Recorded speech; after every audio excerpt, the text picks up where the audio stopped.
오늘 말씀은 데살로니가전서 1장의 말씀으로 교회가 회복할 본질에 대해서 우리가 말씀을 나누기 원합니다.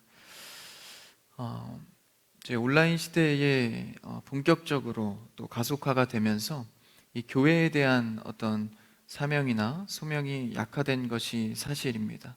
한간에서는 이제 믿음 생활이 약한 분들에 있어서는 교회가 그냥 온라인으로 혹은 집에서 혼자 그냥 하나님과 1대1 관계로 잘 지켜가면 되는 거 아닌가. 요즘날에 건물적 교회가 또 특별하게 필요한 것이 무엇이냐, 뭐 이런 말을 하기도 합니다. 물론 그의 마음의 심정은 이해를 하지만 이 교회라는 것은 단순히 우리가 믿는 사람들이 모여서 교회를 만들어 보자, 우리가 모여보자 이렇게 만든 것이 아니라 예수 그리스도께서 말씀을 통해서 제정하신 형태입니다. 그러니까 교회라는 것은 단순히 믿는 사람들이 모여서 만들어낸 것이 아니라 하나님께서 만드신 방법입니다.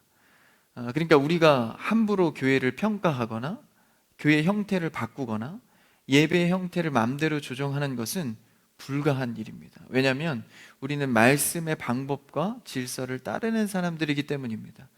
하나님께서는 예수 그리스도를 통하여서 이 건물적 교회와 이 우주적 교회를 만드셨습니다. 사도들과 제자들을 통해서 만드신 것이죠. 그러니까 하나님께서 법적으로 만든 것을 사람이 쪼갤 수 없고 변형시킬 수 없습니다. 그러므로 우리가 예배의 모임과 또 예배의 건물적 형태, 예배의 순서들 이런 것들은 굉장히 우리가 주 안에서 중요하고 귀하고 진리로 다루어야 할 문제입니다. 우리는 현장에서 예배를 지켜가고 어떠한 상황 가운데에서도 예배를 놓지 않는 여러분 되기를 축복합니다. 하나님이 정하신 방법을 따라갈 때 지금은 두렵고 힘든 일이 있을지 몰라도 그것이 곧 우리의 삶을 지탱하고 삶을 열어갑니다. 그것을 확신하면서 오늘 데살로니가전서 이 교회에 대한 말씀을 바울이 이 서두의 편지에 인사를 하면서 우리가 교회에서 정말 회복해야 될 본질이 무엇인지를 발견하기를 원합니다. 한번 오늘 말씀 1절이 좀 긴데 한번 다시 읽어볼까요? 1절입니다. 시작. 바울과 실로아노와 디모데는 하나님 아버지와 주 예수 그리스도 안에 있는 데살로니가인의 교회에 편지하노니 은혜와 평강이 너에게 있을지어다. 바울의 메시지에는 항상 하나님께서 명령하신 그 작은 단어들 속에서 그 교회에 전하는 그런 독려와 또 진리의 말씀이 숨어 있습니다. 오늘 말씀에서 바울과 실루아노 그리고 디모데가 편지한다고 되어 있는데 저자는 바울이죠. 바울에 동역하는 자들이 나옵니다. 실루아노. 이제 우리가 실라라고 히브리 표기는 실라라고 알고 있죠. 그 실라와 디모데가 나옵니다. 우리가 전에 디모데 전후서를 통해서 디모데에 대해서 또 에베소 교회에 대해서 살펴봤는데 이렇게 교회에는 항상 동역하는 자들이 많이 있어야 합니다. 바울이 많은 성경을 쓰고 또 이렇게 교회를 세웠지만 그 가운데는 중간중간에 항상 함께하는 자들이 반드시 있었습니다. 그러니까 이것을 볼 때 교회에서 지도자나 리더자들이 세워질 때 그 옆에는 반드시 돕는 사역의 역할들이 있어야 한다는 것입니다. 그래서 어떤 경중의 차이나 높낮이의 차이가 아니라 각자 맡은 역할의 사람들이 있어야 한다는 것이죠. 절대 혼자 될 수 없고 한 가정으로만 될 수 없습니다. 그래서 같이 돕는 이 역할이 바로 교회. 누구 안에서 말이죠? 예수 그리스도가 머리 대신 이 교회에서 각 지체들로 서로 연결된 도움의 공동체가 되어야 한다는 것입니다. 그래서 오늘 말씀에서도 바울이 저자지만 실라와 디모데를 언급하고 있습니다. 우리는 교회 안에서 누구의 어떤 사역이나 누구의 공로를 드러내는 것이 아니라 서로 연결된 서로 섬기는 공동체 되기를 축복합니다. 그게 교회에서 가장 중요한 이 본질입니다. 함께 하는 것. 단순히 우리가 함께 해봤다 이런 것이 아니라 반드시 하나님께서 명하신 그 사람의 각자의 역할이 있다는 것입니다. 그러니까 우리가 서로를 평가할 수 없고 각자의 역할이 너무나도 귀한 것이죠. 크고 작은 것은 없습니다. 하나님께서 맡겨주신 역할을 충성으로 감당하는 것입니다. 그럴 때 바울과 실라 그리고 디모데가 이 데살로니가 교회를 향하여서 권면하고 편지할 수 있는 것이죠. 이 데살로니가 지역은 교회가 세워질 때 굉장히 또 바울이 선교할 때 유독 그 어려움을 많이 겪었던 곳입니다. 그러니까 바울이 선교할 때는 항상 어려움과 핍박이 있었는데, 그때 데살로니가 지역에서 유독 이 사람들이 깡패를 대동해서 그 바울을 죽이려 했죠. 그래서 바울이 도망가고 쫓겨가서 데살로니가에서 쫓겨났죠. 그럼에도 불구하고 다른 지역까지 이 바울을 쫓아오는, 참 이 데살로니가 지역에서는 이 선교의 상황이 어려웠습니다. 이러한 상황 가운데에서도 교회가 세워질 수 있었던 것은 하나님의 목적과 이 하나님께서 붙여주신 이 사역자들의 이 목적성이 분명히 있기 때문입니다. 그래서 이 데살로니가에서의 신앙의 각오를 통해 이 교회가 세워졌던 것이죠. 그럼에도 이런 여러 가지 교리적인 문제나 상황의 어려움으로 그 소식을 듣고 바울이 편지를 한 것입니다. 그래서 이 바울과 신라는 사실 이 바울이 좀 주도적인 성향이었다면 신라는 좀 조력자의 역할을 더 잘 감당했습니다. 그러니까 옆에서 돕는 역할. 그러니까 무조건 리더라고 해서 다 그게 위대하고 좋은 것은 아닙니다. 각자의 은사가 있죠. 조력을 잘하는 은사가 있습니다. 저는 사실 제 스스로는 이 조력자의 역할을 좀 잘한다고 생각을 했는데, 항상 이 리더의 자리에 세우셔서 여간 부담이지 않습니다. 하나님께서 이 세우신 자리에서 주님께서 원하시는 장면들이 있다라는 것이죠. 실라에게, 디모데에게, 바울에게. 그래서 그 역할과 상황 가운데에 그들이 잘 감당해 갈 때 뭐가 세워집니까? 교회가 세워집니다. 놀랍게도 하나님의 교회, 이 거창한 하나님의 비전과 사역은 하나님께서 나에게 주어주신 사역을 통해서 이루어간다라는 것입니다. 그러니까 내 욕심과 내 공로가 드러나지 않도록 말이죠. 그래서 우리가 교회 안에서 주어진 것에 충성하여 서로 섬겨 나갈 때 놀랍게 교회는 세워집니다. 나의 공로를 드러내거나 내 뜻을 드러낼 때 교회가 세워지지 않습니다. 이게 하나님의 방법인 것이죠. 그럴 때 이 바울은 늘 어떤 마음이 있었습니까? 바로 돌보는 마음이 있었습니다. 교회에 편지할 때 뭐라고 고백하죠? 1절에 보니까 은혜와 평강이 너에게 있을지어다. 그 바울은 이 사역할 때 항상 교회를 돌보고 생각하는 마음이 있었습니다. 그래서 은혜와 평강이 너희에게 있을지어다, 이건 단순한 인사말이 아니라 그 교회를 향한 강력한 선포의 메시지입니다. 교회는 어떠해야 합니까? 은혜와 평강, 이게 첫 인사이면서도 데살로니가 교회에게 전하는 핵심 말씀입니다. 교회는 항상 은혜와 평강이 흘러 넘쳐야 합니다. 뭐를 통해서요? 이 사역하는 많은 이 충성된 자리를 통해서 그 자리마다 은혜와 평강이 흘러 넘쳐야 합니다. 교회가 분열되는 이유가 어디서부터 출발합니까? 그 각자의 맡은 자리에서 이 모함이 되고 어려움이 오고 시기가 오고 은혜가 없고 자꾸 공로가 세워지고 평강이 없고 편안하지 않고, 이런 곳곳의 사건들 속에서 교회는 세워지지 않는다라는 것이죠. 교회가 세워지면 늘 은혜와 평강이 흘러 넘쳐야 합니다. 이 은혜는 무엇일까요? 우리가 흔히 생각하는 은혜 받았다, 은혜로다.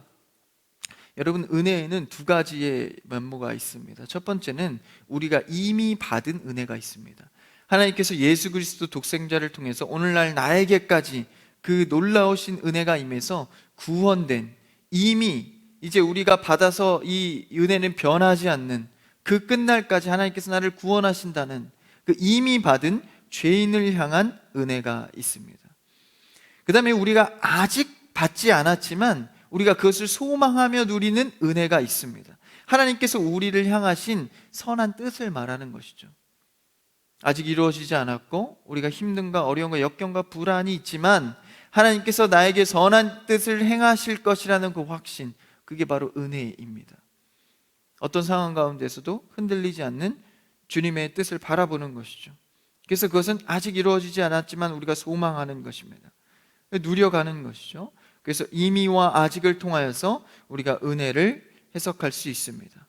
그럼 평강은 무엇입니까? 여기서 말하는 평강은 예수 그리스도, 그러니까 하나님께서 주시는 평강을 말하고 있습니다. 데살로니가 교회를 향하여서 하나님께서 주시는 평강이 너희에게 임하기를 원한다. 그들 교회 가운데 교리적 문제, 서로 의심하는 문제, 그런 문제 가운데에 그것을 해결받아서 평안한 것이 아니라 하나님께서 공급되어지는 이 평강을 자꾸 누리고 공급하다라는 것이죠. 주님이 주시는 평강. 세상이 주는 평강은 무엇입니까? 그러니까 내가 원하는 것들이 채워짐으로 될 것 같은 그런 평안들, 돈의 문제, 건강의 문제, 관계의 회복, 이런 것들이 자꾸 내가 원하는데 해결되어지면 참 평안이 올까요? 당장은 그냥 내가 편안할 수는 있지만 오늘 말씀에서 주는 이 예수 그리스도가 주는 평강은 다른 문제입니다. 그러니까 예수님이 주고자 하는 평안, 그 예수님이 주고자 하는 평안은 무엇일까요? 예수 그리스도가 주고자 하는 평안은 자신이 희생됨으로 십자가의 죽음으로 말미암아 우리에게 임한 평강입니다. 얻게 되어지는 평강. 그러니까 내가 희생됨으로 남이 누리는 평강을 말하는 것이죠. 그래서 어떤 평강이 임했습니까? 하나님과의 나와의 관계가 회복되었습니다. 나의 공로가 아닌 예수 그리스도로부터 말미암아 말이죠. 그 말씀이 요한복음에 잘 나와 있는데요. 요한복음 14장 27절에 이렇게 말씀하십니다. 한번 읽어볼까요? 시작. 평안을 너희에게 끼치노니 곧 나의 평안을 너희에게 주노라. 내가 너희에게 주는 것은 세상이 주는 것과 같이 아니하니라. 너희는 마음에 근심하지도 말고 두려워하지도 말라. 너희에게 주고자 하는 이 평강은 세상이 줄 수 없는, 오직 예수 그리스도를 통해서만 공급받을 수 있는 평안인 것을 강조합니다. 예수님께서 이 말씀을 하시고 바로 일어나 십자가를 지러 가십니다. 그러니까 내가 너희에게 평안을 줄 텐데 그것은 내 희생으로, 십자가로 너희에게 주는 평안이다라는 것을 말씀하고 있죠. 근데 그 뒤에 보니까 너희는 마음에 근심하지 말고 두려워하지 마라. 평강을 주는데 왜 근심하고 두려워하지 말라 그럽니까? 그러니까 예수님께서 이 평안을 주실 때 마음에 근심과 두려움이 올 수 있다는 거예요. 왜 그렇습니까? 너희도 제자 삼아 땅끝까지 복음을 전해라. 이것은 뭐죠? 평안을, 예수 그리스도로 임한 평강을 너희도 전해라라는 것이죠. 근데 왜 근심과 두려움이 올까요? 예수 그리스도를 따를 때는 자기의 십자가를 지고, 그러니까 나도 져야 할 십자가가 있는 겁니다. 그 평안을 누린다면 나도 그 십자가를 통해서 평강이 전달되어야 한다라는 것이죠. 그 말씀의 평강이 오늘 사도 바울이 전하고 있는 그 평강입니다. 그러니까 교회가 회복해야 할 본질 중에 하나는 바로 이 평강의 문제입니다. 자신이 희생되어서 십자가 앞에서 정말 내가 지어야 할 십자가, 예수 그리스도의 복음 때문에 희생되어야 될 시간의 문제, 물질의 문제, 육신의 문제, 이런 것들의 희생을 통하여서 누군가가 복음을 받아들이고 평강에 흘러넘치는 은혜가 공급되어져야 한다는 것이죠. 예수님께서 다 할 수도 있지만 굳이 제자를 세우고 사랑과 관계하며 땅끝까지 복음을 전하라 하십니다. 그러면서 교회를 세워주시죠. 그러니까 이 땅 가운데 교회가 회복해야 될 본질 중에 중요한 것은 평강을 전달하는 것입니다. 뭘 통해서요? 예수 그리스도가 제물 되셨듯 나도 주 앞에 섬김과 희생으로 평강의 전달자가 되어야 합니다. 그래서 여러분, 가정에서나 사회에서나 직장에서나 학교에서나 어느 공동체에 있었든지 여러분이 들어감으로 말미암아 평강이 흘러넘치기를 축복합니다. 아주 중요한 문제입니다. 기독교인으로서 내가 갈 때마다 평화가 깨지고 평강이 깨지고 대화가 깨지고, 여러분, 그렇다면 우리가 교회의 본질을 잃어버린 것이죠. 여러분의 교회의 신앙생활이 체크가 되는 겁니다. 교회에서는 그냥 너무 즐겁고 좋은데 내가 밖에 나가서 어딜 가는지 평강이 깨진다면 나의 신앙생활을 돌아봐야 하는 것이죠. 오히려 막혔던 담이, 끊어졌던 관계가 이어지는 여러분의 삶이 되기를 축복합니다. 그래서 예수 그리스도는 이 땅 가운데 그 풍요로운 하나님과의 관계가 끊어졌을 때, 그러니까 이 잔치가 중단이 된 거예요. 한참 풍성하게 잔치를 하다가 이 잔치가 끊어진 겁니다.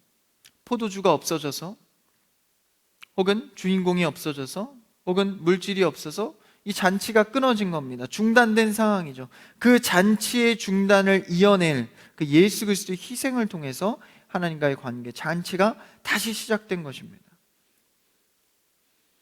그래서 우리의 모습에 이런 은혜와 평강이 날마다 예수 그리스도를 통해서 있기를 원합니다.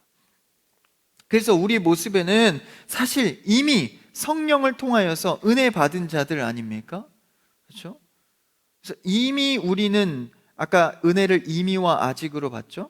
이미 우리는 그 은혜와 평강을 누린 자들이기 때문에 이 은혜와 평강을 이제 교회를 통해서 드러나고 흘러가게 해야 합니다. 여러분의 삶에 어떤 터전이든지 이 은혜라는 제목과 평강의 제목을 놓지 않기를 부탁을 드립니다. 기도하실 때도 말이죠. 여러분, 우리가 받은 은혜와 아직 우리가 누리진 않았지만 주님께서 주실 그 은혜를 바라보면서 기도해야 합니다. 평강 또한 마찬가지입니다. 하나님께서 나에게 주신 평강을 통하여서 나도 이 평강을 드러내리라. 그런 교회와 가정 되기를 축복합니다. 우리 한번 찬양하기를 원하는데요. 우리 주 앞에 주님의 사랑과 은혜가 필요합니다.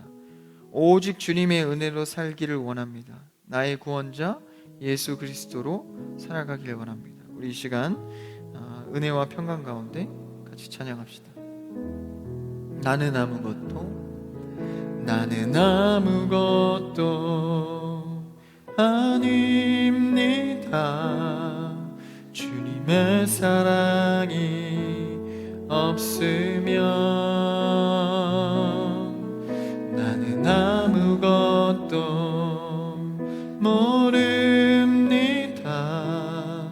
주님의 지혜가 없으면 이제 내가 사는 건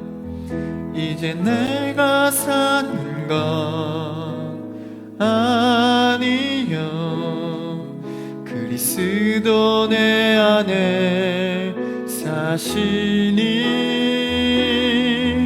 오직 그의 생명이 나의 생명 나의 모든 날들도 주의 것 나는 오직 한 분 바랍니다. 나의 아버지 나의 구원 나의 주 나의 아버지 나의 구원 나의 주 아멘. 우리는 오직 예수 그리스도의 은혜와 평강 가운데 거하며 그것을 전하는 우리의 신앙이 되기를 축복합니다. 예수 교회를 통해서 이제 드러나져 가는 것이죠. 그런 교회가 되기를 원합니다. 그럴 때 이제 바울이 데살로니가 교회를 향해서 이런 고백을 하게 됩니다. 그 다음 절인데요. 2절 말씀을 읽어볼까요? 2절 시작.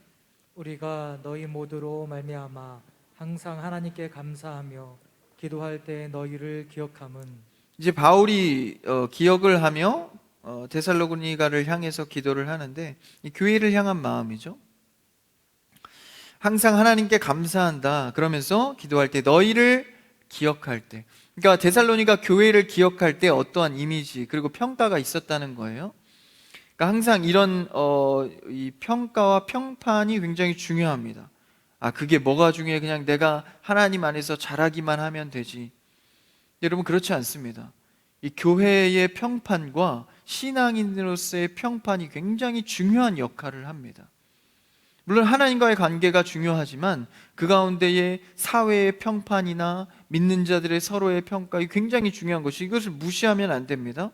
그러니까 갖고 있는 평가와 생각들도 평판의 내용도 굉장히 중요하다는 겁니다. 이게 교회가 굉장히 회복해야 될 제목입니다. 사실 코로나를 통해서 교회의 평판이 굉장히 안 좋아졌는데 오해도 많죠. 억측도 많죠. 그리고 신앙인들로서 억울할 때도 많습니다. 근데 우리가 그것보다도 이 사회적 평판이나 신앙인들 사이에서의 평판이 굉장히 중요하다라는 것입니다. 그러니까 억울해서 분함을 내고 뭐 이렇게만 할 문제가 아니라 우리의 신앙과 교회의 모습을 잘 돌아봐야 하는 것이죠. 사회에서 어떤 영향과 위치에 있는가, 어떤 신앙인으로서의 도리를 하고 있는가. 나는 하나님 안에서만 잘하면 되지. 사람들 신경 안 써. 무시하고, 그렇죠? 뭐라고 말해도 듣지도 않고. 그리고 그렇게 되면 안 되는 것이죠. 물론 교회는 진리 가운데 분명한 배타성이 있습니다. 그 외의 것들은 어떻습니까? 그러니까 적용하는 문제에 있어서 모두 다 배타적인 건 아닙니다. 사람들의 얘기를 듣고 그 평판에 대해서 내가 조심하고 신경을 쓰고 관리를 하고 굉장히 중요한 것이죠. 바울도 데살로니가 교회를 향해서 그런 기억과 생각을, 평판을 갖고 있었다는 것입니다. 굉장히 중요한 문제죠. 오늘날 우리 크리스찬 교회는 사회적, 주 안에서의, 또 성도 간에서의 평판이 좋게 되기를 축복합니다. 그냥 나 잘났다고 신앙생활 하는 게 아니라 조심하고, 항상 긴장하고, 그렇죠? 일어났으면 또 넘어질까 조심하고, 그게 신앙생활 아닙니까? 그럴 때 바울이 이 교회에 대하여서, 데살로니가 교회에 대해서 어떤 기억을 하고 있는지 아주 중요한 3절의 말씀을 고백하고 있습니다. 이게 바로 오늘날 우리가 데살로니가 뿐만 아니라 우리 교회가 회복해야 될 제목이죠. 한번 3절을 읽어봅시다. 시작. 너희의 믿음의 역사와 사랑의 수고와 우리 주 예수 그리스도에 대한 소망의 인내를 우리 하나님 아버지 앞에서 끊임없이 기억하매니. 바울이 기억하는 데살로니가 교회의 이런 모습들이 이 초반에 있었다는 것입니다. 그러니까 초대교회의 초반에 교회가 세워질 때 갖고 있었던, 하나님이 주셨던 교회의 본질이죠. 그게 뭡니까? 바로 믿음의 역사와 사랑의 수고와 소망의 인내입니다. 그러니까 뭐 전도하고 뭐하고 구제하고 프로그램하고 이런 것 이전에 초대교회가 먼저 세워졌을 때 하나님께서 세우신 주님의 마음, 이게 뭡니까? 바로 믿음의 역사와 사랑의 수고와 소망의 인내라는 것입니다. 오늘 이 세 가지를 기억하면서 우리의 삶과 교회가 이 제목이 온전히 회복되기를 축복합니다. 그 내용을 한번 간단히 살펴볼까요? 처음은 믿음의 역사입니다. 단순히 믿음이라고 말하지 않고 믿음의 역사라고 말하고 있습니다. 믿음 하면 어떤 인물이 생각나죠? 이번 주 수요 예배 때도 언급된 인물인데 바로 아브라함이 생각이 납니다. 이 아브라함은 믿음의 조상이라고 우리가 말을 하죠. 근데 믿음의 조상이라고 말을 할 때 아브라함의 믿음이 뛰어나서 믿음의 조상이라고 하는 게 아닙니다. 하나님께서 믿음이라는 것을 표현하고 믿음이라는 것을 정립할 때 아주 좋은 케이스로 아브라함을 쓰신 것입니다. 그러니까 아브라함이 어떤 우리의 믿음의 우위에 서서 대단한 믿음 뭐 이렇게 우리가 바라볼 것이 아니라 믿음이라는 것을 아브라함을 통해서 어떻게 표현하고 있나를 들여다봐야 하는 것이죠. 아브라함도 실수하고 죄를 짓지 않습니까? 근데 그 가운데에 그 믿음이 끝까지 온전히 세워질 수 있었던 것은 무엇입니까? 바로 오늘의 단어의 힌트가 있습니다. 믿음의 역사. 그러니까 하나님께서 믿음을 주셨는데 그것으로 끝나는 것이 아니라 그 믿음의 여러 가지 사연, 역사들도 하나님께서 만들어 가신다라는 것입니다. 믿음을 주시고 이제 너 믿음 줬으니까 잘 살아봐가 아니라 그 믿음의 사역 모든 구석구석 속에는 하나님의 역사가 있다라는 것입니다. 여러분의 믿음 생활에는 하나님의 역사가 얼마나 들어있습니까? 아니면 나의 고집과 전통을 내려놓지 못해서 하나님이란 이름만 부르면서 아직도 나의 생활에 젖어 있습니까? 하나님께서는 믿음을 주시고 역사를 군데군데 만들어 가십니다. 그 장면을 에베소서에서 한번 볼까요? 믿음에 대해 설명하고 있는데 아주 유명한 말씀이죠. 에베소서 2장 8절과 9절입니다. 함께요. 시작. 너희는 그 은혜에 의하여 믿음으로 말미암아 구원을 받았으니 이것은 너희에게서 난 것이 아니요 하나님의 선물이라. 행위에서 난 것이 아니니 이는 누구든지 자랑하지 못하게 함이라. 믿음을 뭐라고 줬다고 말씀하십니까? 바로 선물, 하나님의 선물로 주어졌다. 그 선물로 주어진 믿음에 대한 행함, 살아감, 역사 역시도 너가 된 것이 아니라 하나님께서 하시니 우리가 자랑할 것이 없다라는 것이죠. 여러분의 신앙과 삶은 아무리 잘된 공로도 자랑할 것이 없습니다. 믿음으로부터 출발했고 그 믿음의 역사도 하나님께서 만들어 가시기 때문입니다. 우리는 은혜로 믿음을 받았고 은혜로 살아가는 자들입니다. 할렐루야. 그러므로 날마다 하나님의 은혜를 열심히 구하는 여러분 되길 축복합니다. 다른 거 구하지 마십시오. 주님, 오늘도 나는 주의 은혜로 살아가겠습니다. 은혜를 주시옵소서. 그럴 때 우리의 삶에 수많은 문제들이 은혜의 방향성으로 해결되어져 갈 수 있는 것입니다. 그래서 내 안에서 나온 것이 아니라 말이죠. 여러분, 믿음은 내가 어떤 깨달음이나 내 속에서 나오는 것이 아니라 믿음은 들음에서 외부로부터 공급되는 것입니다. 선물로 주어지는 것이죠. 그럼 이런 믿음을 주셨고 역사도 하나님이 이끌어 간다면 나에게 근거가 없다면 이런 질문을 할 수 있습니다. 그러면 내가 하는 것은 무엇인가? 하나님께서 그렇게 다 해주시면 내가 하는 것은 없는 것인가? 그 힌트가 바로 두 번째 단어에 나옵니다. 바로 사랑의 수고입니다. 한번 야고보서 2장 17절을 우리가 읽어볼까요? 같이 읽습니다. 시작. 이와 같이 행함이 없는 믿음은 그 자체가 죽은 것이라. 믿음으로부터 이제 시작되는 것이 무엇입니까? 바로 행함의 문제입니다. 열매의 문제라는 것이죠. 그렇다면 우리가 믿음 가운데 하나님께서 역사에 가실 때 우리의 반응이 있다라는 것입니다. 그러니까 하나님께서 우리의 반응 가운데 일하시면서 믿음을 역사를 만들어 가시는데 우리는 그 반응을 뭘로 합니까? 바로 순종으로 해 나가는 것입니다. 그러니까 하나님께서 믿음의 역사를 모든 내 삶을 이끌어 가실 때 우리가 할 수 있는 것은 하나입니다. 바로 순종입니다. 수백 번, 수천 번 그런 예배와 제사보다 한 번에 뭐가 낫다 그러죠? 한 번에 순종이 낫다는 것입니다. 순종 안에 뭐가 들어있죠? 충성이 들어있습니다. 그래서 우리는 사랑의 수고, 바로 이 순종을 통하여서 행함이 조건이 되는 것은 아닙니다. 그러니까 우리가 순종하면 믿음이 생겨나, 그게 아니라 믿음이 있는 자들은 이 순종의 길로 간다라는 것이죠. 여러분은 어떤 길을 가시기를 원합니까?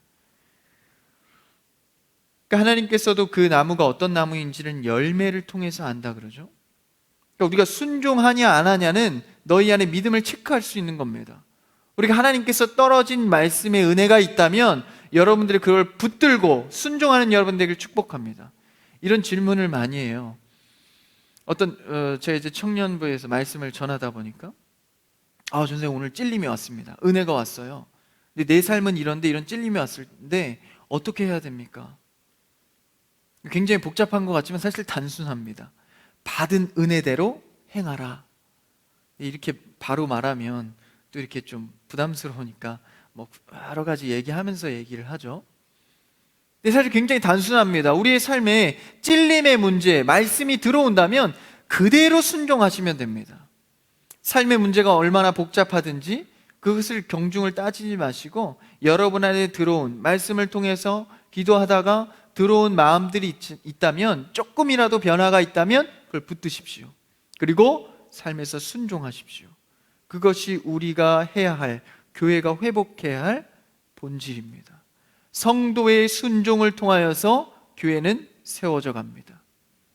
그것은 내 안에 근거가 있다는 것이 아니라 나를 내려놓고 믿음 주신 하나님을 의지한다는 태도라는 것이죠. 그것을 사랑의 수고라고 표현하고 있습니다.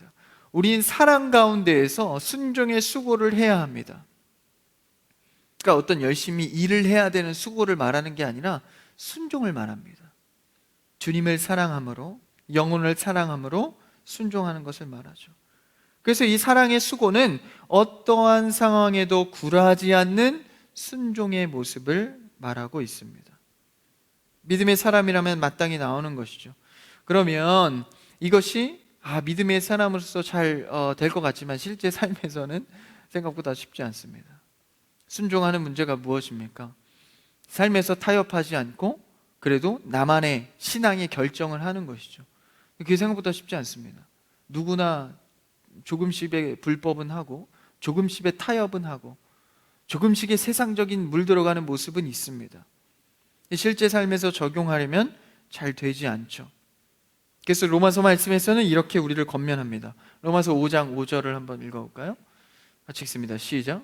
소망이 우리를 부끄럽게 하지 아니함은 우리에게 주신 성령으로 말미암아 하나님의 사랑이 우리 마음에 부은 바 됨이니.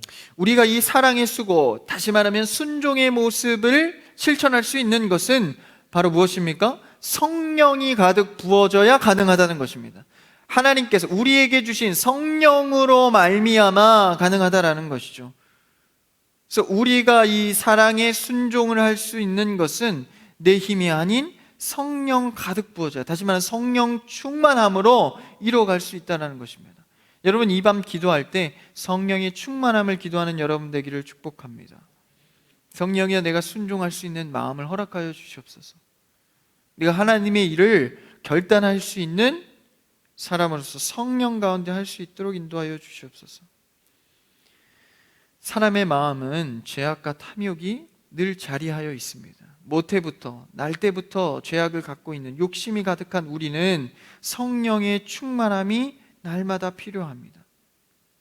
그러니까 우리는요, 할 수 없지만, 못하지만 할 수 있는 자들입니다. 말이 좀 이상하죠? 근데 우리 기독교가 바로 이 신앙 고백 위에 서 있습니다. 못하지만 할 수 있다. 할 수 없는 자이지만 할 수 있다. 이게 뭘까요? 긍정적인 마인드일까요? 할 수 있어. 그런 게 아니라 하나님께서 성령을 보내셔서 우리를 하게끔 하시기 때문에 나의 정체성은 죄인이지만 성령을 통하여서 할 수 있다는 것입니다. 그럴 때 우리에게 뭐가 발생됩니까? 바로 소망이 발생됩니다. 아, 나는 할 수 있는 자이구나. 오늘도 주님의 성령을 통하여서 소망할 수 있는 자, 굳건히 믿을 수 있는 자로 나아가는 것이죠. 그래서 3절에 뭐라고 합니까? 바로 세 번째가 그리스도에 대한 소망의 인내를, 우리는 소망하는 자들입니다. 그리스도의 은혜와 성령의 충만하심을 말이죠. 그래서 뭐까지 소망을 합니까? 나중에 저 천국 하늘나라에 하나님과 함께 할 것을 소망하는 것입니다. 그럴 때 우리가 뭐 할 수 있죠? 인내할 수 있습니다. 그것이 바로 소망의 인내입니다. 그러니까 인내, 여기서 말하는 인내는 뭐뭐 안에서 버티는 상태를 말합니다. 그러니까 무작정 버티는 게 아니라 무엇 때문에, 무엇 안에서 버틴다라는 것입니다. 그러니까 믿는 구석이 있다라는 것이죠. 여러분의 믿는 구석은 무엇입니까? 그러니까 어려운 상황 가운데에서도 내가 믿는 구석을 찾고 의지할 대상을 찾지 않습니까? 우리가 궁극적으로 소망에 믿는 구석, 하나님 안에서 버티는 여러분 되기를 축복합니다. 그래서 주님과 함께 첫 천국에 함께 거할 것을 소망하면서 주 안에서 인내하는 것이죠. 내 모든 힘과 나의 마음의 이 행동력이 다 고갈되었을 때, 나의 힘이 다 고갈되었을 때 정말 내가 의지할 분, 그분을 보게 되지 않습니까? 우리의 삶에서 소망의 인내가 충만하기를 축복합니다. 그래서 4절만 읽고 마칠까요? 4절에서 이렇게 고백합니다. 함께 시작. 하나님의 사랑하심을 받은 형제들아, 너희를 택하심을 나누라. 이 모든 것을 볼 때 믿음을 허락하시고 너희에게 소망이 있고 너희에게 순종이 있는 것을 보니 뭘 알 수 있습니까? 하나님의 사랑 가운데 너희를 택하셨다는 걸 알 수 있다. 여러분, 우리가 믿음이 있다고 하지만 사실 삶의 문제에서 얼마나 흔들릴 때가 많습니까? 저도 흔들릴 때가 많습니다. 하나님께서 나를 정말 이끌어 가실까? 이 문제를 해결하실까? 하나님이 도우실까? 하나님의 방향이 맞을까? 의심하고 흔들릴 때마다 가장 중요하게 생각해야 될 것은 무엇입니까? 하나님께서 나를 택하셨으니, 작정하셨으니 어떤 문제 가운데에서도 끝까지 나를 이끌어 가신다. 여러분, 이 소망이 회복될 때, 바로 이 교회의 본질이 회복될 때 하나님께서 이 교회를 쓰시고 나를 쓰시고 가정을 쓰실 수 있는 것입니다. 여러분, 우리가 회복해야 할 교회의 본질, 우리의 신앙의 본질은 무엇입니까? 바로 믿음의 역사와 그리고 하나님께서 주신 이 사랑의 수고, 그리고 소망의 인내입니다. 우리가 바울이 전하는 이 강력한 본질을 우리가 회복함으로 말미암아 이 시간 주 앞에 성령의 충만하심을 구하고 은혜와 평강을 구하셔서 정말 주님께서 이끄시는 여러분의 삶과 기도의 모든 제목들이 되기를 주님의 이름으로 축복합니다.